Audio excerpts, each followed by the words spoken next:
Hi everyone! Thanks for stopping by our table of disappointment. This is How They Got Away, the show where we discuss the unsatisfying endings to your favorite unsolved or unpunished true crime and corporate greed stories. I'm your host today, Kelsey, with my co-host, Annalise. And our two guests, Percy.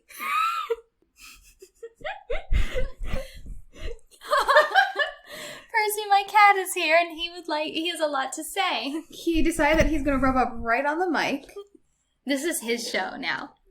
Sorry, Stephanie. Sorry, Anna. It's Percy's show now. Yeah. I have quite the doozy for you guys. And while there is no murder in this story, it is not for lack of trying. Damn. There were so many twists and turns in the story, but I promise it'll all make sense eventually. We love that. But this is a story about someone who has all the fucking audacity. In 2010, Maher Khatib, a well-known activist for the Palestinian community in Denmark, received a call from one Youssef Khater. Youssef was born March 19th, 1978 in Denmark. Mm-hmm. Not much is known about his life before this story, but we do know that he served 10 years in the Dutch Royal Navy. Keep that tidbit in mind. We are going to circle back to it briefly later. Okay. Oh boy. So Youssef tells Maher about how proud he is to be a Palestinian living in Denmark. He says that there is an ultra-marathon race in Brazil that he would like to run for Palestine. Is there a really strong Palestinian community? Yeah, well, so after the whole Israeli-Palestinian conflict started, a lot of Palestinians moved out of the country and took refuge in several countries nearby in Europe. Scandinavian countries were one of the countries that took the most in, so there is quite a large Palestinian community in Denmark. Maher's work as an activist at the time revolved around creating a community of acceptance for Palestinians who had immigrated to Denmark.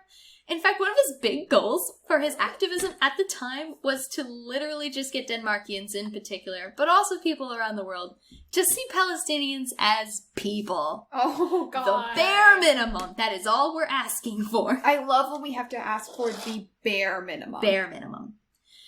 But Youssef says he wants to run this ultramarathon race in Brazil, and he'd like to run for Palestine. And could Maher help him get the funds together to do that?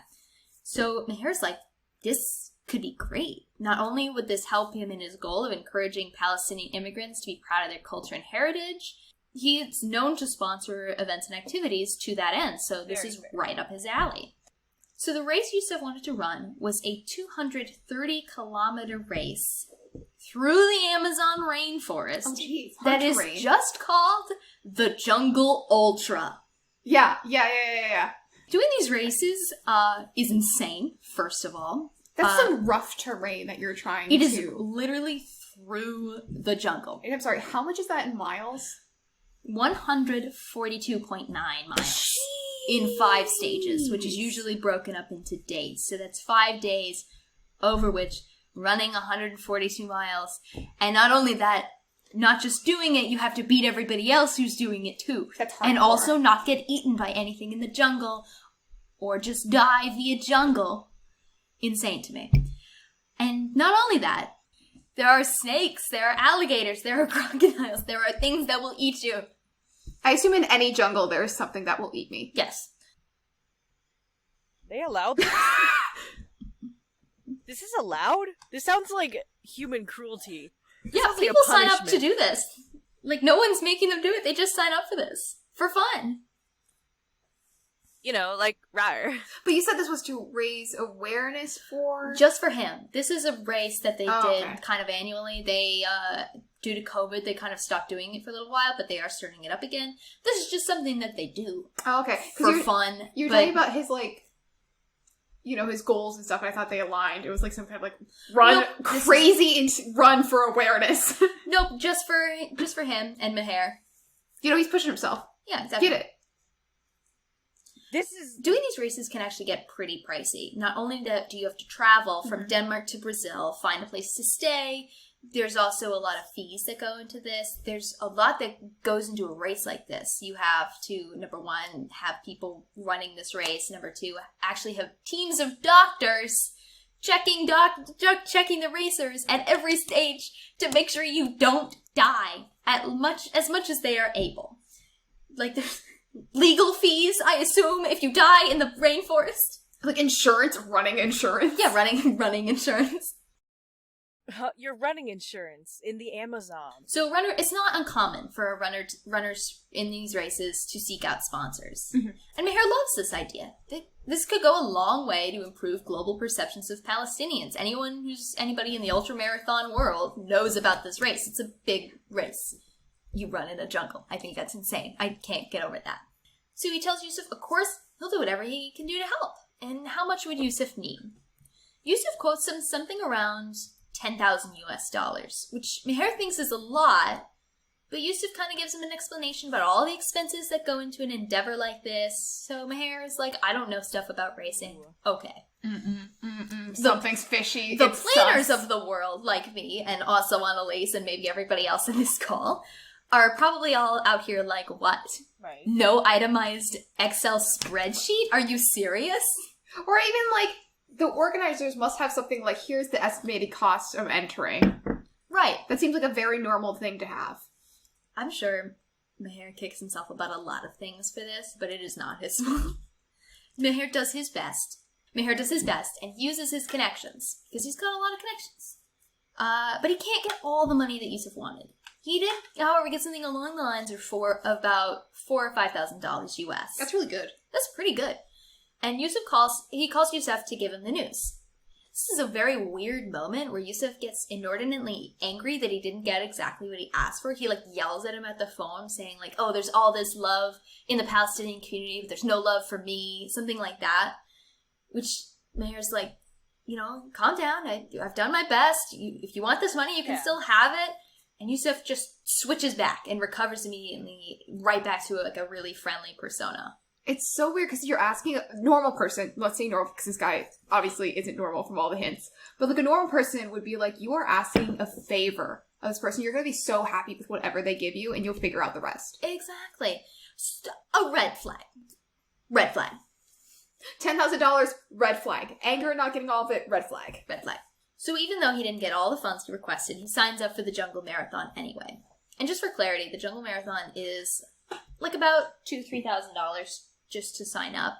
Okay. So it's not like that $10,000 came out of nowhere. Yeah. So he signs up anyway, and he goes to Brazil in 2010. He even asked Meher for a little Palestinian flag to wear, on his backpack or his arm, so That's he can cute. Run for Palestine and represent his country. We love a guy who's just trying to rep. Since this is an ultra marathon, which I love that they were like, marathon, not enough.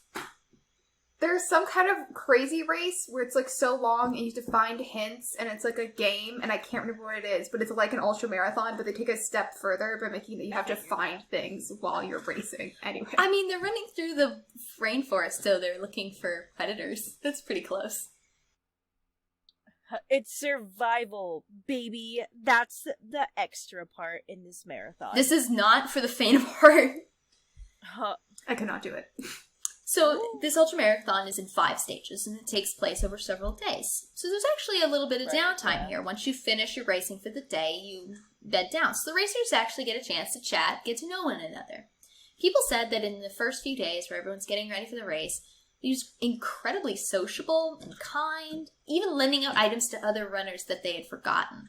I don't know what you need, water, a compass. I don't know what you need for extra socks. Extra socks, probably. I don't know what you need for a 230-kilometer race. Will to live. Oh my god. A really jamming playlist. Actually, I don't think you can listen to music. There might be a Jaguar behind you. Awareness mode on. Awareness mode on. This was 2010. They didn't have awareness mode. Take out your AirPods. Bro, take out your AirPods. Take out your AirPods. Take out your AirPods or else the Jaguars will get your ass. Your race is now against a Jaguar. How'd you win? The Jaguar started chasing me around day 3, and I just kept running. You know the whole scene in Cusco's Emperor's New Groove where they're chased down by jaguars and then we nearly fall off a cliff and then we did and fall in the water, but it's fine. It's Meanwhile, Meher is still in Denmark. He wanted to go to Brazil with Youssef, but had other responsibilities. He's a big name activist in this Palestinian community. He can't just take off whenever he wants. So that's so far to travel. That is hours to travel, minimum. But he's watching the race closely. And on the first day of the race, he checks the site, and at the end of the day, he sees that Youssef is in first place. That's exciting! The way this race works, there's 5 stages, so they check the results based on who comes into these stages, and then they update who's first. This is great. Meher's so excited. Sure, it's stage 1, but this is incredibly promising. This could get people talking about Palestine in a more positive light. So Meher checks the website the next day. Is Youssef still first? Top 3? Top 10? No. He's been disqualified from the race. So Meher calls him and is like, yo, what happened? You were doing so well. I never got the official reason as to why they... No! The reason he gave may be the truth. I have no way of confirming, though. And given other information about this guy, I don't know quite what happened here. I don't know if there was cheating suspected or if it really was what he said it was. But just know that going forward. Okay. Because these races are so batshit insane, they have doctors check you at every stage to make sure you're still doing good. And, if you're not doing good, they will make you stop because they do not want people to run until they die. That is not a good look for the Jungle Ultra. Youssef says that he had hurt his leg a little bit, but was still okay to keep running. But the American team of doctors didn't like that he was winning because he was Palestinian, and used that to disqualify him from the race. Which, there is a good bit of discrimination against Palestinians from the United States, both on the political and the individual level. We politically have sided with Israel when it comes to the Israeli-Palestinian conflict, so that does translate to some discrimination against Palestinians. And Meher is upset, but he does accept this. This is believable to him that the American doctors may be discriminated against him because of his ethnicity. Youssef says he's not giving up, though, and that he's going to go for another ultramarathon in Chile, and would Meher help him raise funds? Meher agrees. Meher, no. Oh, Meher, he does his best, even for the wrong people. He believes the best in others. Like, he's like one of those people that's like, they do this bad thing, but he's such a good guy. That's me, and though. Really, forgiving. This is, the context that we're talking about Youssef in is very different from the context that Meher is interacting with him in. He doesn't really have a reason to suspect Youssef. Not really. Yeah, we come into this with a lens of, we're suspicious. Yeah, exactly. Meher agrees. He reaches out to even more connections, including the Palestinian community in Chile, and he managed to raise about $8,000 US. Mm-hmm. During the race in Brazil, Youssef had met a British citizen named Dominic, who in addition to running the race, was hoping to invest in property while in Brazil. No. After the race, Youssef says to him, "Hey, I actually know a Brazilian lawyer who understands Brazilian property law. Why don't we get together after the race and invest in some property together?" I don't think I would even invest in property with my own mother or spouse I don't have currently, let alone some guy I met in an ultramarathon race. I don't care if you bonded over the race. And that is no way of blaming Dominic, because Youssef is a nice, handsome, charismatic guy. He knows how to get on people's good side. How to play the game. He is kind of, a lot of people say he's handsome. I think he's handsome. He's a little older, but, he's handsome. And I could see people, just maybe a pretty privilege kind of thing. He uses this to his advantage later. Oh, yeah. You can see it.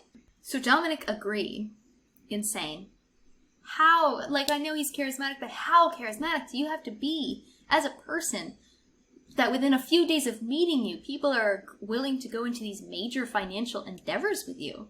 And I acknowledge that I am probably perhaps the exact opposite of what you would define a trusting person to be. Okay, as people who love to listen to true crime things and research true crime situations, we are... That is so true. So primed to expect the worst. Yeah, what's that? Who are you? What's that? Put that down. But, and Dominic was saying he went to this ultramarathon race from London because he was looking for an adventure. So he's probably, trying to say yes to things he would normally say no to try Stepping out of his comfort zone. Yeah, be adventurous. Do that. Cautiously. Not this. And that's not his fault. And I think, like, they have him on the show that I watched later, and he's like, I don't know why I did that. Aww. So Dominic finishes the Ultra Jungle race and is ready to invest in property, because he finished the race. He didn't get disqualified. Youssef tells him that his lawyer friend's father is very ill in the hospital, and so he can't meet with him right now. Now, when we're looking at it, we're like, yeah, that seems sus. But at the time, you're like, yeah, stuff happens. You never know. He tells Dominic his plans to go to Chile in the next week for another race that starts in like a month from now. And why doesn't Dominic come with him? Dominic had brought a large sum of cash with him to Brazil to use for investing in property. And he does not like the amount being shared, but it was a lot. Enough to put a down payment on some kind of investment property. So, like, within tens of thousands of dollars. That is a good chunk of change. Mm-hmm. He and Youssef go to Chile to scope out the race. And so he brings the cash with him in a backpack. I guess he didn't want to wire it between countries. Well, then you have to do transaction fees. That's probably part of what it was. And on that amount of money, that would be a lot. Traveling with a backpack full of cash is stressful. So they get to Chile, and they scope out the race. The race isn't for another month. He's not going to stay here that long. He's going to go back to London. But he doesn't want to travel with a backpack full of cash again. So he leaves it with Youssef. Trustworthy Youssef. They make up a promissory note, which is just a written promise that one party will return X amount of party to another, or X amount of money to the other party at a certain date. This kind of situation makes you think about who you would trust with this amount of money in cash. That number needs to be very minimal. And then he goes home to London for a couple weeks. We're going to shift gears a little bit. Callie Quinn graduated from University of Texas with a geography major.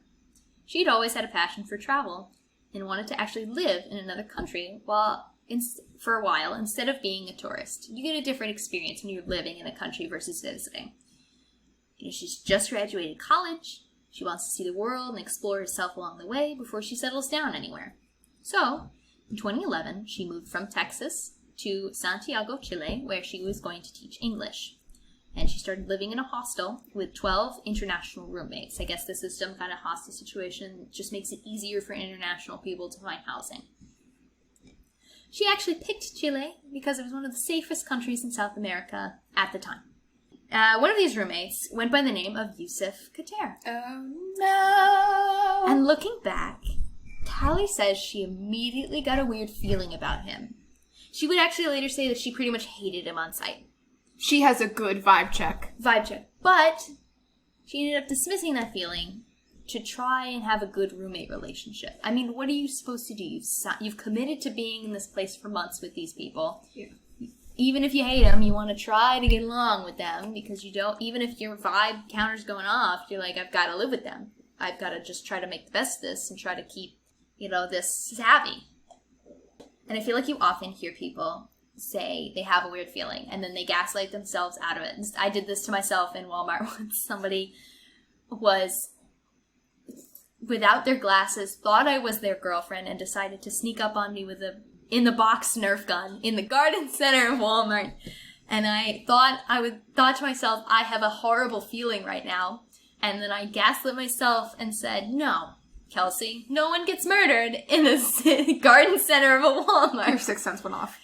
And I gaslight myself out of it, and you owe Walmart 20% when you're in there. Feels like danger zone. And then I got the shit scared out of me because he jumped around the corner. He regretted this decision. He realized he just followed a strange woman into a garden center to jump scare her. But, why did I gaslight myself out of that feeling? I could have avoided all this if I just listened to my own gut.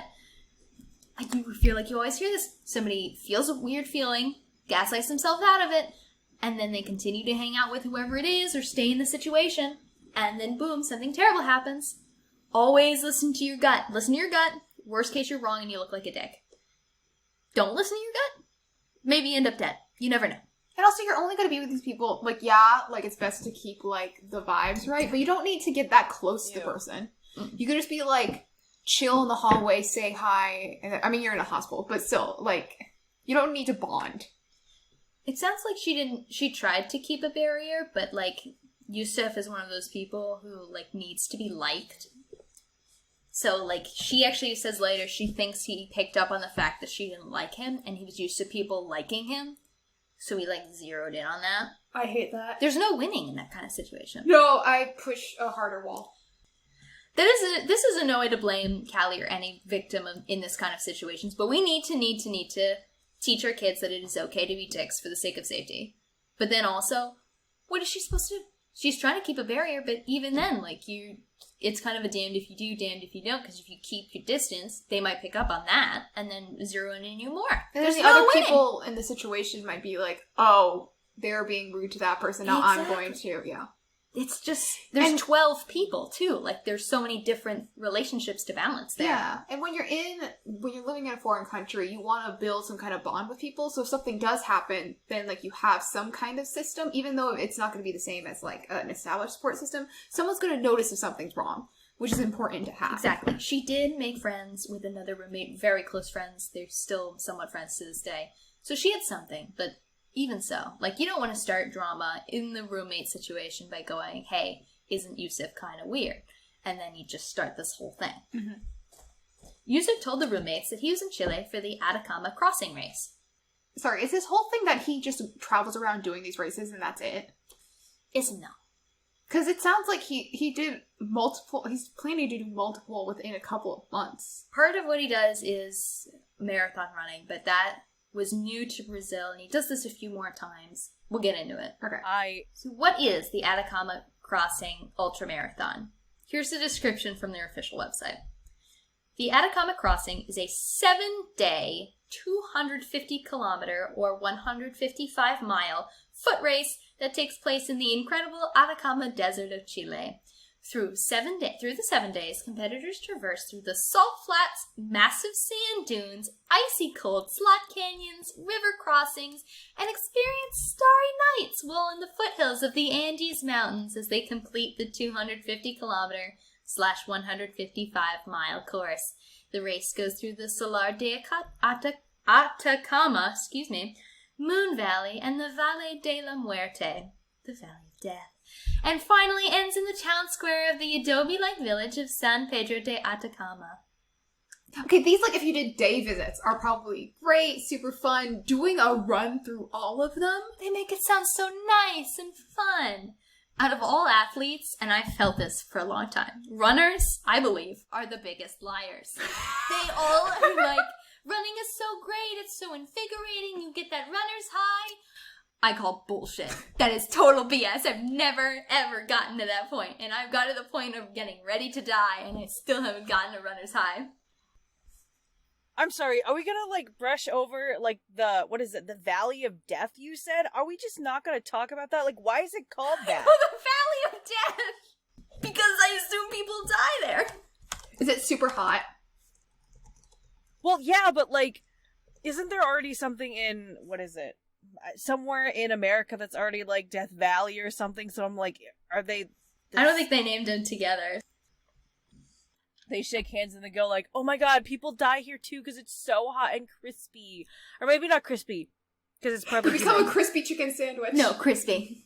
Point is, there's a lot of places in the planet that you really don't want to hang out. Valley of Death is one of them. And they make it sound like so nice. Runners are total liars, and that is ironic given the subject of this episode. That is over 22 miles a day. That's the title of the episode, Runners Are Liars. Runners are liars. And it's a race.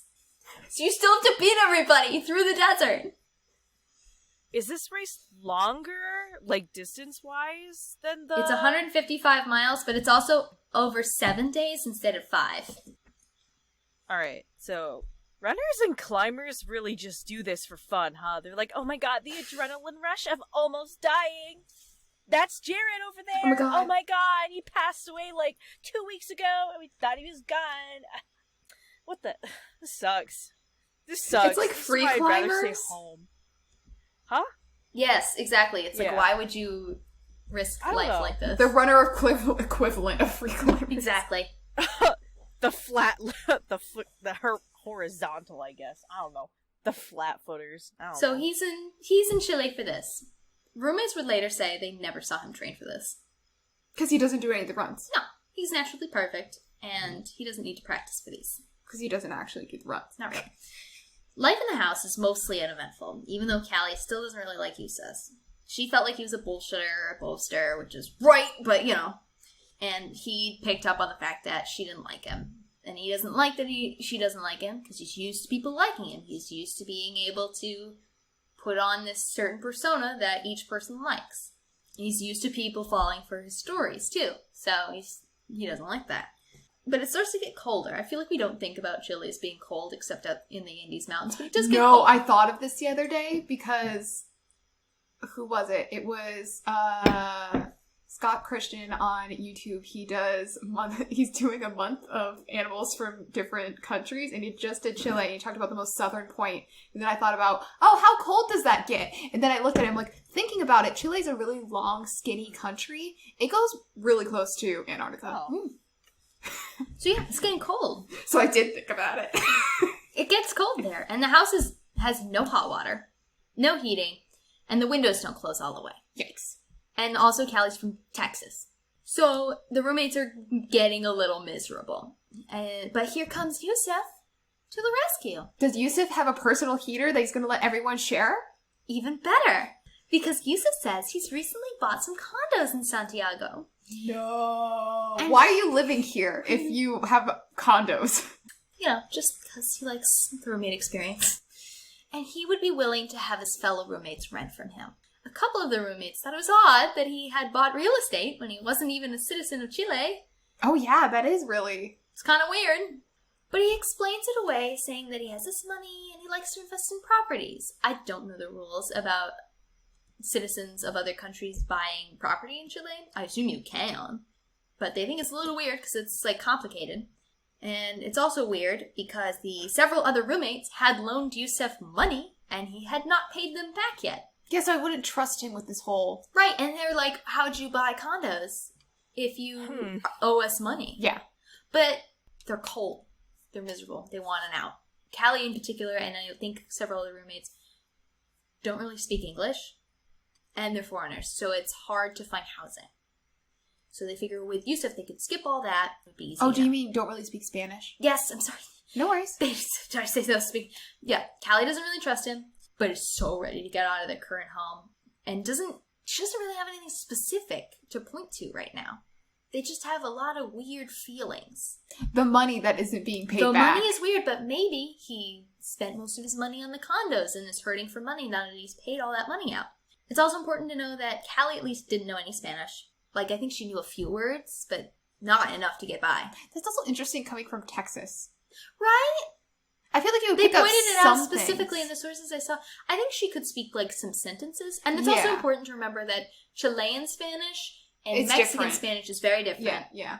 So finding another that's living fair. situation was going to be really difficult. Renting from Youssef would make things a lot easier. So Callie and several other roommates gave Youssef a security deposit and first month's rent Without seeing it? each, without seeing it. No. Man. In fairness to a lot of the people in this story, it was 2010. It was slightly different. But still. And think about it. They'd known this guy for months at this point. Good. Always see the property before you put money down. Even if the property did exist, because I don't believe it exists. It doesn't. No, I don't think it does. Even if it did, how much are you going to trust that it is, a livable or better place than where you already are at? You're in a hostel, which I understand is one situation, but also, how do you know? They don't. He says, okay, great, we've got everything settled, we'll move in next week. So everybody packs up their stuff and they're excited.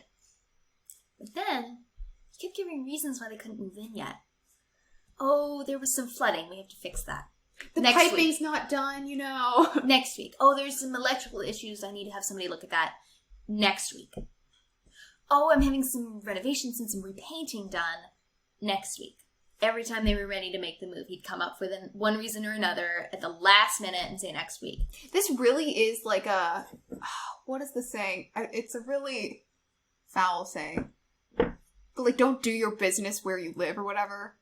Yeah, something like that. I think it's don't shit where you live or something like that. It's something foul. Or don't do terrible things to people that you are living with.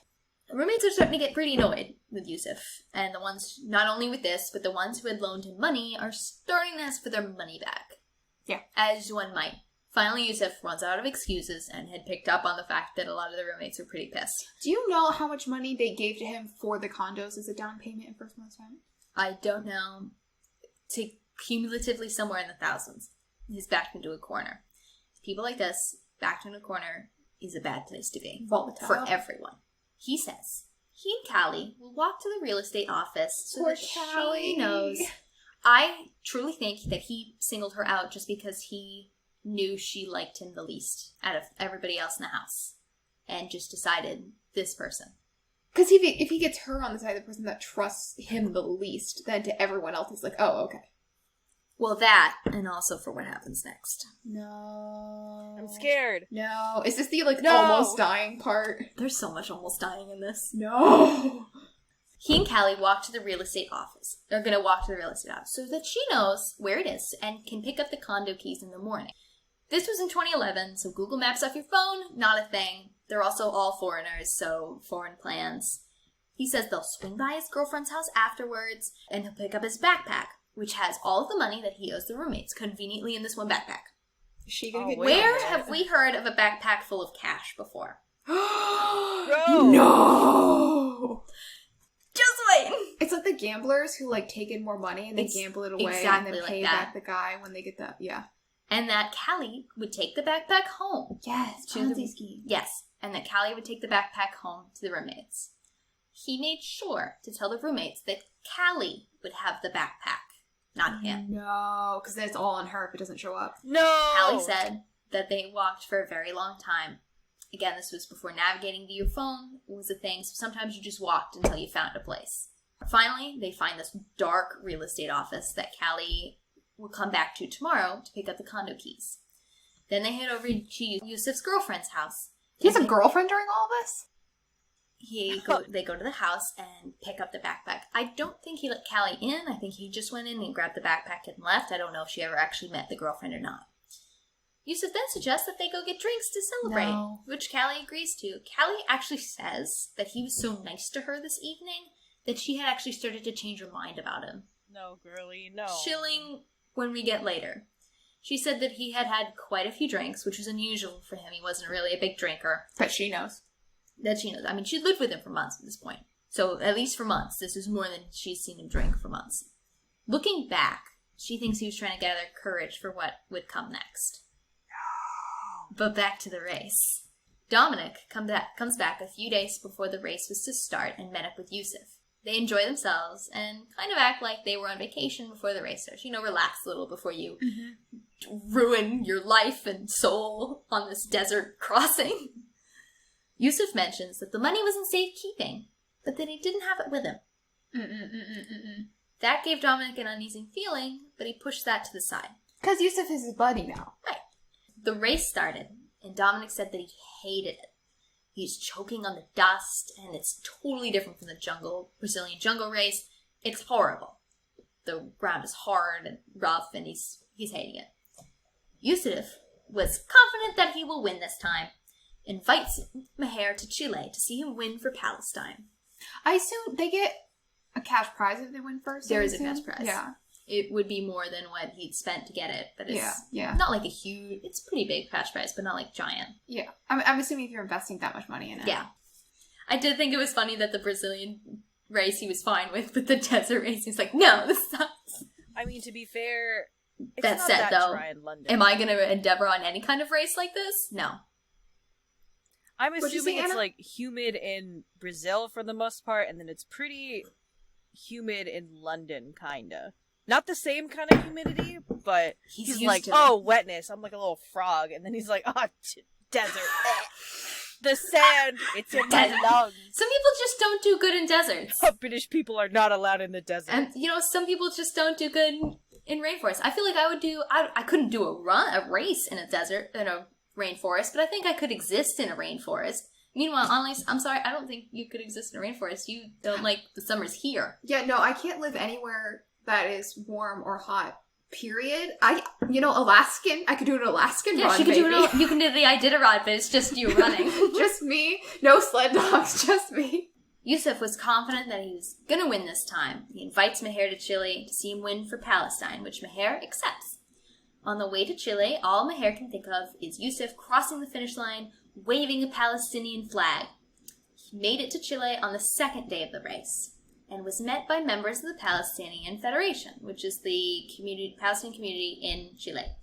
He made it to Chile. They all made their way to the hotel, and there was Youssef waiting for them. He'd been disqualified once again. Why is he getting disqualified? I don't know. I don't know if he's just so shit at running that they're like, you can't keep going like this. Or is Stop. he lying about disqualifying and doesn't actually want to finish the race? It could also be he just dropped out and told everyone he's being disqualified. I could not find the legitimate reason that he was kicked out. I'm not saying that there wasn't one, or if he got, I just couldn't find it. So Meher's frustrated that he's come all the way from Denmark to Chile just to discover Youssef's being disqualified again. Youssef said that he got an injury on his leg and that the doctors made him stop. Again, he tells Meher that it is the same doctors and that they were doing this because he was Palestinian. But Meher's not really buying it this time and begins to feel like there's something wrong. The red flags are adding up. There are only red flags. He gave the same reason for his disqualification to Dominic, who also thought it was a little weird. Starting to get a bad feeling. So not only Meher, but also Dominic's getting bad feelings. And he's hating the race. So he decides it's best to drop out himself and revisit the issue of the money with Youssef. It is so sad that he is manipulating this community. Sorry. Just this whole Palestinian community that's coming together to do this, like, great, nice thing. We do touch on that a little. It pisses me off, too. So, I don't know if it was because he was so done because of the race and just wanted to go home, or if Youssef's mask was starting to slip. But Dominic decides he just wants to get his money and be done with Youssef. But he soon realized that getting his money back would not be so simple. No. Because he doesn't have the money. No. Youssef tells Meher that it sucks that he was disqualified, but they're here and they should make the best of it. Sounds like a real silver lining kind of guy. Let's go get dinner. This is where Meher and Dominic meet. They all go to get dinner. Meeting of the minds. Meeting of the minds. This is actually going to be very poignant later. Put it together, men. The next morning, Youssef has a full day of activities planned. I'm talking biking, visiting glaciers, sandboarding, eating, drinking, and dancing in a dry lake. Whose money? It's never said, but I think we know. This is all very purposeful. Because he's keeping them so busy that Meher says he barely had energy to think. Oh, yeah, because you're out and about all day. You're gonna, yeah. Youssef's hoping to keep Meher from asking questions about the race, and Dominic from keep asking questions about his money. It becomes clear to Dominic that Youssef is not just going to give the money back.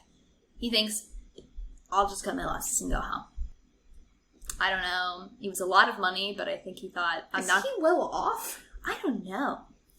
He clearly has enough money to travel back and forth from London to Brazil to Chile all the time. This is still a lot of money, but it sounds like he thought to himself, I'm not going to make any progress by talking to this person.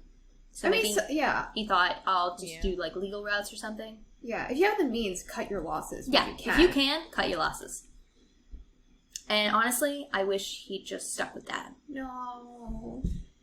Meher, meanwhile, is realizing that he doesn't know the whole story about Youssef, and reaches out to Dominic via the internet. Get it, man. Let's go. Dominic explains the money situation.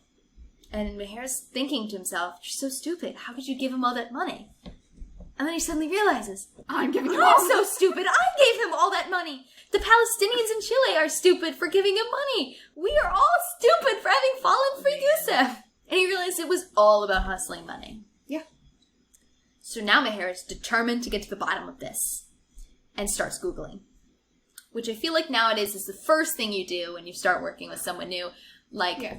He gets a large investment from a sponsor to do these runs. He quotes them more than it actually is, takes the skim off the top, does one day but doesn't actually complete it, gets disqualified. He probably doesn't finish, and that's why he gets disqualified. Meher's a very good person, and I'm sure he kicks himself for this now. Yeah.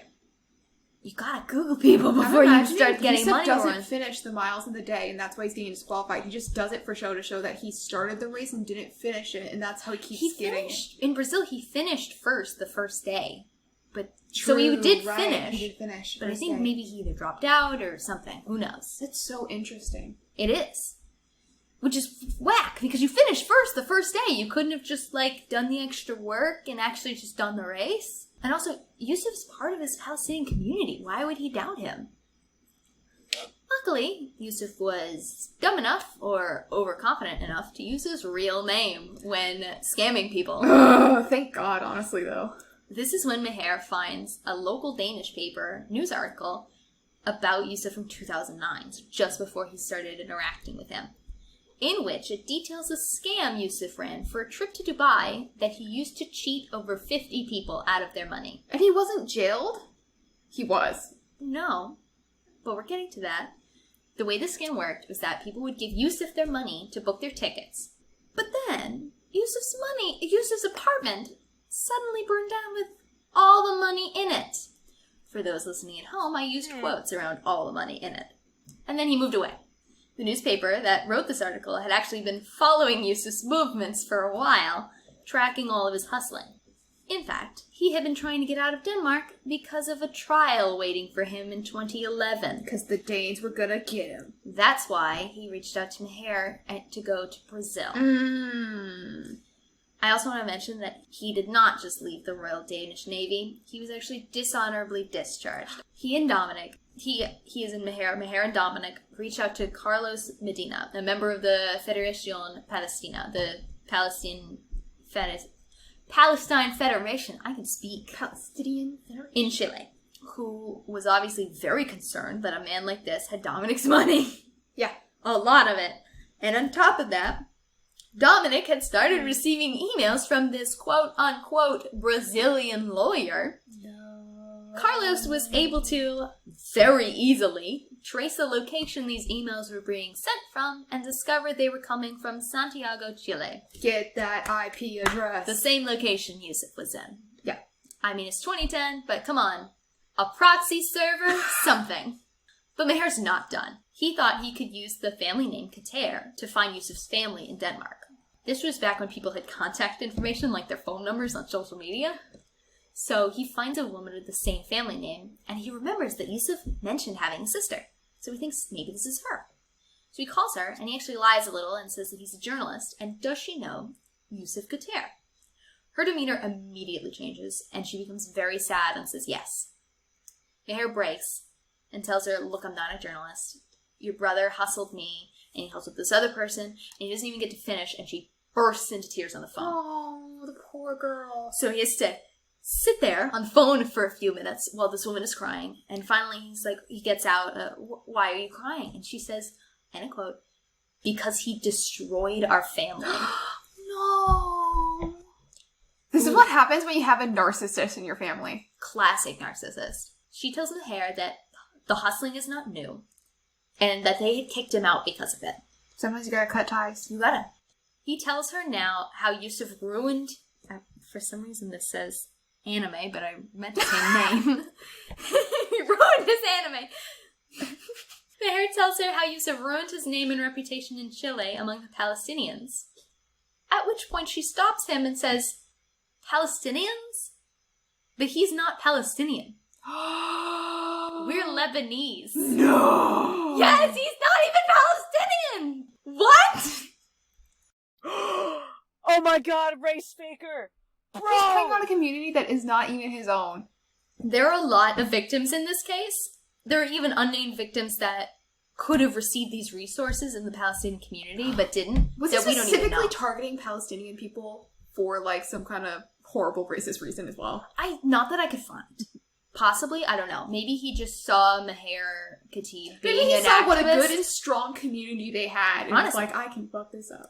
I feel badly for all of the victims, but Meher had such a genuine love for his culture and his people, and for Youssef to take advantage of that feels just so fundamentally wrong. Not only that, but the resources that he took from actual Palestinians in Denmark who could have used that. Yeah. For actual Palestinian activities. Pisses me off. So Dominic, in London, figured, I'm not seeing this money again. But they're all talking. And he thought, maybe if I confront him, maybe he won't do it again to somebody else. No, that's not going to happen. This is a very bad thought to have. I'm Yeah, sorry, that's not Dominic, gonna this work. was a bad idea. You need to get the government involved and get him in jail. Exactly. So Dominic flies back to Chile, and he's worried that something bad might happen, but thought they might be able to get him to get something to nail him on. I guess he thought maybe he could get him to confess. This was not... I'm sorry, Dominic, this was a bad idea. But also, he's a buff dude. He runs! He theoretically runs. We need to see what this one-on-one would look like. Here's a more body shot of Youssef. And this is Rainer. This is him now. So this is him a little older, but still. They look about the same in build. He looks so sad in this picture. Yeah, he looks very sad. So he's worried that something bad had happened. They met up in the morning, and Youssef said that he had the money in safekeeping with the lawyer. And the lawyer's office was a 10-minute walk away. The lawyer. So they start walking. And walking. And walking. And walking. The same walk that he took Callie on. There's a pattern here. They walk until they are on the edge of the city, and it becomes clear that they are not going anywhere in particular. I don't know what Youssef's thought process was on this. I don't know if he thought he could just walk the problem away, or if he specifically led him to the edge of the city for this. Buying time. Hard to say. Clearly, Youssef knows he's cornered. So Dominic confronts Youssef about, there's no lawyer's office, or if there is one, we're not going the right direction. Youssef gets really angry about being confronted, which is not unheard of for a person like this. Dominic is like, to hell with this. He remembers turning around to go back to the city and then feeling a rush of air behind him. No. Youssef had picked up a large branch and was trying to beat Dominic with it. Dominic manages to tackle Youssef to the ground, and he remembers thinking, if he gets another chance to hit me again, I die. He just remembers thinking, I can't go before my parents. That's when you dig your fingernails into their flesh so you have DNA evidence on you. Damn, he's okay. Good point, though. Dominic gets up before Youssef, and they start grappling for the stick. A couple of people walk past, and I don't know if they just didn't know what they were seeing, but they were just stood there and were like, ayúdame. At which point Youssef suddenly switches and starts begging Dominic not to tell anybody that he tried to kill him. Oh my god, bro, I didn't mean to. My demons were, taking over. Shut up, Youssef. Eat worms. Dominic doesn't know what to do. He truly believes that Youssef intended to kill him in that moment. Yeah, he did. So he booked a ticket back to London immediately, and only once safe in the UK does he report the assault. That is how scared of this situation and this man was. kind of smart. Yeah. Kind of smart. Get the fuck out. Yeah, you went to confront him, which was the bad idea. You should not have gone to confront him. I think he knows that now, that you cannot corner a person like this. They get really dangerous. Does Youssef go on the run? Back to Callie. Callie! As they are drinking, Youssef mentions that there's an abandoned house nearby that supposedly has a golden toilet seat. Okay, real quick. Is this before or after? This is after. Oh. Stuff takes a while. Youssef So he assaults a man, Yep. intends to kill him, and then he goes, hey, Callie, let's go for another long walk. Well, think about it. It's not quite like that either. He got cornered with Dominic, and he attacks him, and then Dominic leaves the country, and he's like, okay, I can't deal with that right now. Meanwhile, he's getting cornered with his lies with the roommates. He's just getting cornered from all sides. He's running out of places to run. So as they're drinking, Youssef mentioned that is an abandoned house nearby that supposedly has a golden toilet seat. No. Weird architecture and weird rumors as was a real passion of Callie's. She didn't think there would actually be a golden toilet seat, but she liked tracking down weird rumors like this. And Youssef knew that, and he knew exactly what to say to get her to go to this abandoned house with him. So they go to the house. It's actually not a house, it's like a burnt out tire shop, like an old tire shop. There is no golden toilet seat. She thinks, well, rumor tracked down, fake, okay, well, we can go now. And then he comes with a stick. And turns to leave. Youssef calls her name, No. and she turns to face him. He hits her in the head with something. She doesn't know what. Jesus Christ. She falls to the ground, and Youssef gets on top of her and starts strangling her and yelling at her. He's much stronger than her. He de-escalated the situation with her. And decides, yep, now we're going to re-escalate this. Well, because there's no money in that backpack. No. So he thought it was his only way out. She describes feeling incredibly helpless, and she kind of accepted it. She thought, this is Dig how your I nails die. into his flesh. Get the DNA. As he chokes her into unconsciousness, which is a lot longer than people think it is. Yeah, it takes a long for like time. a couple of minutes at least, she's just staring into the eyes of the man that is killing her, into Youssef's face. While unconscious, she claims that she heard the voices of loved ones telling her she needed to get up, but she couldn't move. When she finally regained consciousness, she discovered why she couldn't move. She had been wrapped in a tarp covered in dirt and oil. Oh my god. Was he gonna burn her? Not quite. Not that kind of oil. Oh, okay, sorry. Her eyes, throats, and lungs are burning. She has no idea how long she's been unconscious. She fights her way out of the tarp, which is wrapped and secured and tucked in the back of a closet in the building. She'd been buried alive in this building. Youssef had taken her ID and rubbed ash and oil all over her body, presumably to remove fingerprints and obscure her identity. She's a foreigner. Like, if she started to had died like he'd hoped and started to decompose, it would have been a while before anyone would have figured out who she was. She gets herself out of this tarp. Get it, girl. Limps her way back to the apartment. Strangulation victims often suffer from petechia, which is the bursting of blood vessels in the eyes. She could barely see. Poor girl. But she made it. Because she's a survivor and a badass. A badass. Limped it. And who answers the door? Youssef. It would have been so sick if she would have been like, I am a spirit here. I don't think she was in that frame of mind, but that would have been good. Imagine what Youssef's thinking, though. Like, he thinks he killed her and she just shows up at the door. And he is so concerned about where she's been. And she's pretty much... Why are none of these people going to the police? Oh, wait. She can barely talk, but she basically points at him and says, you, and beelines it to one of her roommates, the roommate she'd made friends with. Youssef starts crying, and it's clear to the other roommates that he is way more upset about her accusing him than he is about her being hurt, which has got to be a very surreal experience as their roommates. They try to clean her up in the shower, but they see a 4-inch gash. Yeah, in go her to skull. the hospital. And they couldn't tell how badly she'd been hurt at first, so they just were trying to get some of the ash and oil off of her. And then the roommate who she'd made friends with was like, I couldn't tell if her skull had been split open, if that was her brain or not. I don't think it was. I think it was just the skin, but still, it was that deep of a cut. So they took her to the hospital to get treatment for her injuries. Yes. She had a laceration to the head, 4-inch gash, a concussion, corneal abrasions, lesions on her larynx from inhaling the ash and oil. And that night, Youssef left a note at the house saying that he was going home to Denmark because his mother had died. Oh, no. Sure. Get the police. I don't know how good the Chilean police are, but get them involved. Well, let me tell you how good the Chilean police are. Are they good? No. Oh. Not in 2010 at least. You gave me this look and I had hope. Mm-mm. And keep in mind, she can barely talk. She can't really communicate what's happened at this point.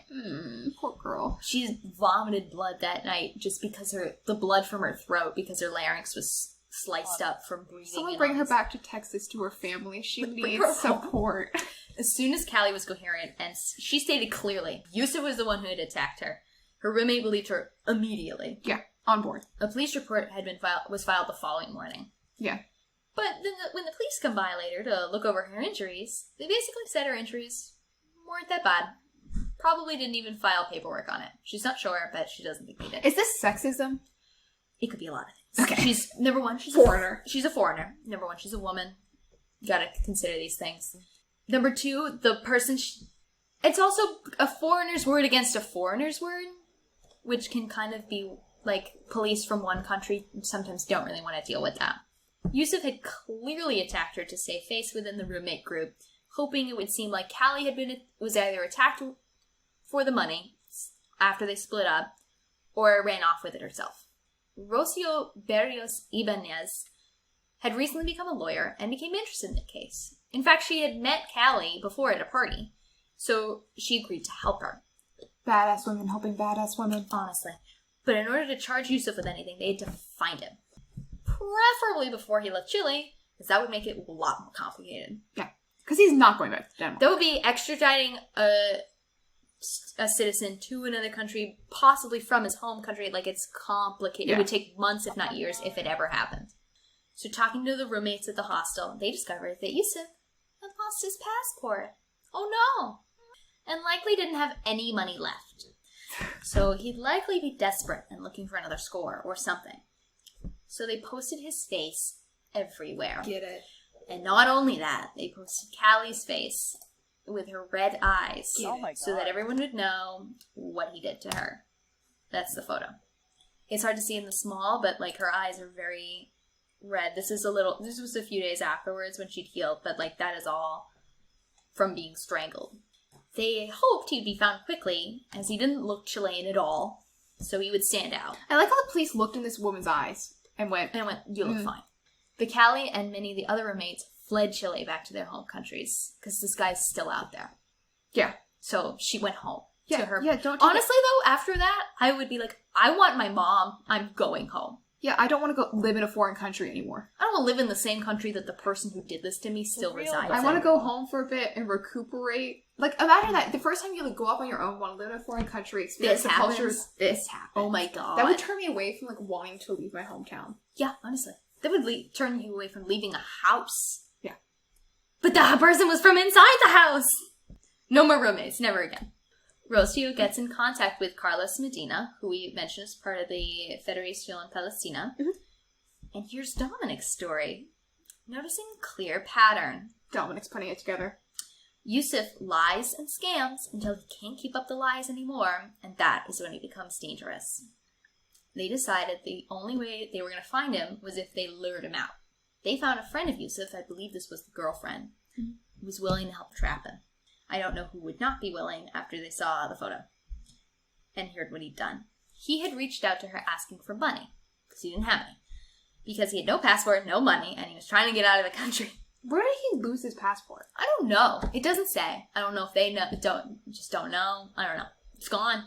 Little fairy took his passport so he couldn't leave. But he was too skittish, and they actually had to wire the money to somebody else who brought Youssef to pick up the money. So he's in the car, waiting outside the office. Like a little baby. Like a little baby. In which case the police promptly arrest him. I can just imagine them knocking on the car window and him just turning around and being like, oh, shit! That's how he sounds in my mind. His trial was in June 2012. And Callie was at this trial. She says it was hard not to run out of the room when they brought him in. But she stuck it out. Get it, girl. After a long debate about whether or not there was enough evidence to convict Youssef, he was found guilty. He then served 600 days in prison for the attempted murder of Callie Quinn. I hate how attempted murder has less punishment than actual murder. He winked at her as they let him out of the courtroom. Fuck you, sir. What's wrong with him? That's so weird. Attempted murder, especially in Chile as well, carried a very low sentence at the time. This has since changed. It's not this low. Thank God. But still, like, there's another podcast, Morbid, that we listen to. Go check them out because they're great. And they talk a lot about how they think that the punishment for attempted murder should be the same as actual murder since the intention is the same. And also, you shouldn't get a lesser sentence just because you're bad at it. Like, I don't want him to be good at murder, but you're 0 for 2 now. How hard is it? That we know of. Actually, there's more later. Callie has PTSD now. She says she gets startled. Yeah, right.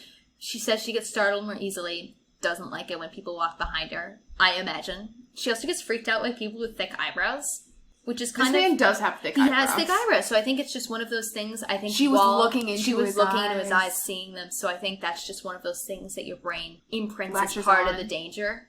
And that's just crazy to me. Like the weird things she that your brain focused grasps. on his eyebrows instead of his Look eyes. at the eyes. Looking at the eyes, it would be That's hard. actually really... I didn't think of that. That lives with her forever now. I keep thinking about it. I can only focus on one eye at a time. Stop. Youssef got out of jail in Chile and then was deported to Denmark, where he was arrested and charged with the various crimes he committed in 2009. Harsher punishment. Please. You think Denmark forgot about those? Come on, Denmark. I trust you. Come on. They kept him for some time. Not long. 2 or 3 years. I don't think Denmark has the pen. Does Denmark have I don't think so. Yeah. Even if they did, like, all they have him on is scams. So. Yeah. As far as I'm aware, Dominic's assault was never actually charged. Oh, and that I think that's sucks. because they didn't have any evidence. That's true. At least with Callie, they had the hospital records and photos, but They only have. I think him fleeing to London immediately worked against him there, but I can understand the urge. Yeah. After he got out of jail in Denmark, he ended up in Costa Rica. Fun little Costa Rica, under the pseudonym Youssef Khater. There's a little bit of a pattern with his pseudonyms. Yeah, that's not so far off from Youssef. I feel like that's part of it, though. Like, you respond to that. Yeah, you want to have something similar, but still. Where he allegedly stole another $3,500 from another Texan expat. I don't know if he has something against Texans specifically, or if it just worked out that way.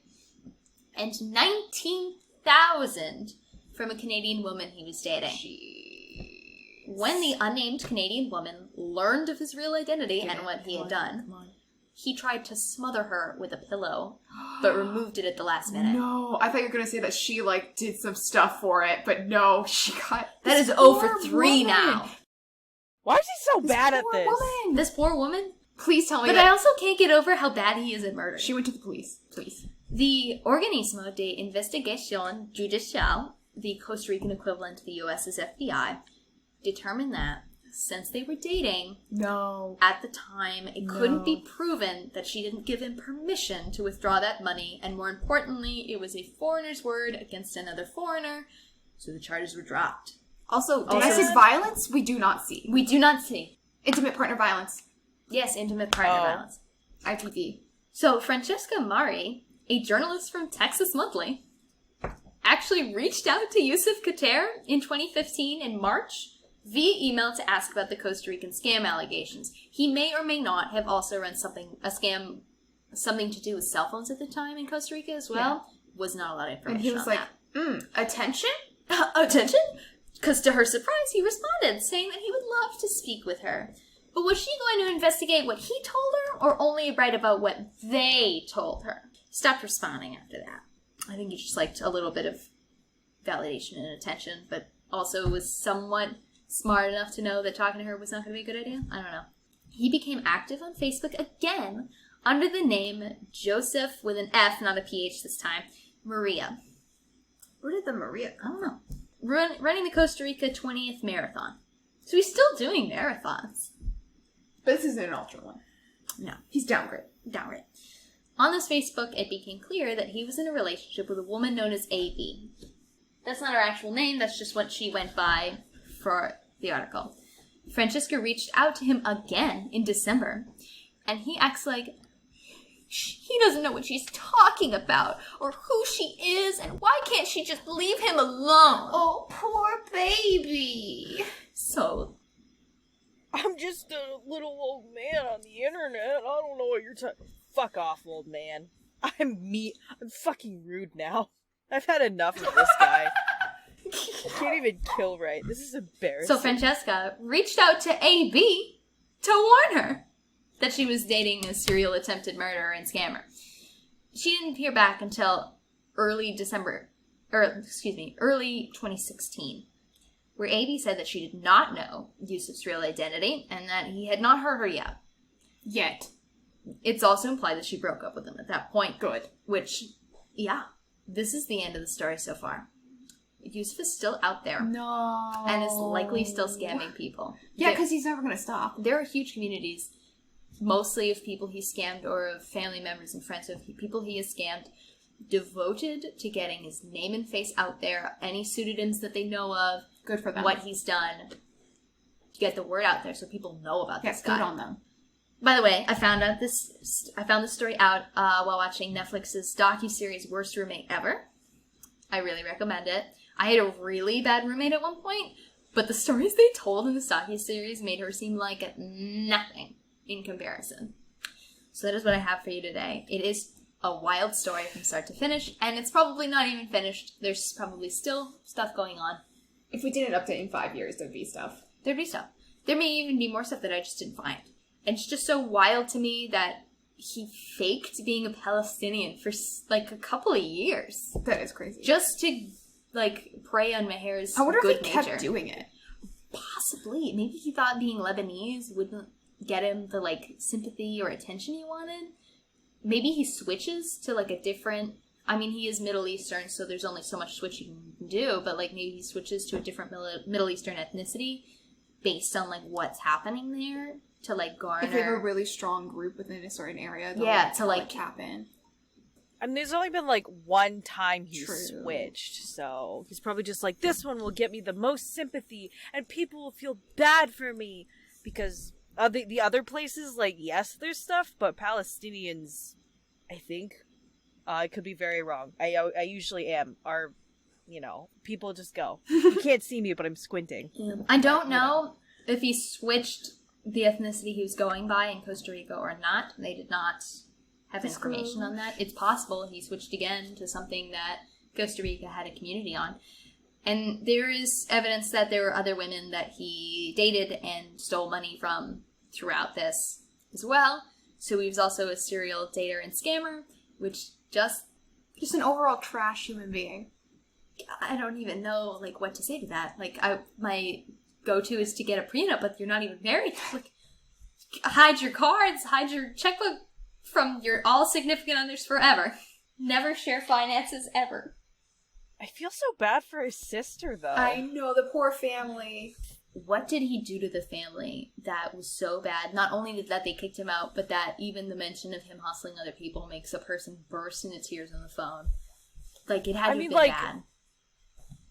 It's probably just, like, a really big scam that he did, and they were just like, that's really dishonorable of you. How could you do that? Like, I don't know belief systems in Middle East, but, like, swindling people for money is not good anywhere. They must have also scammed Yeah, he scammed the family, too. He scammed the parents out of money, too.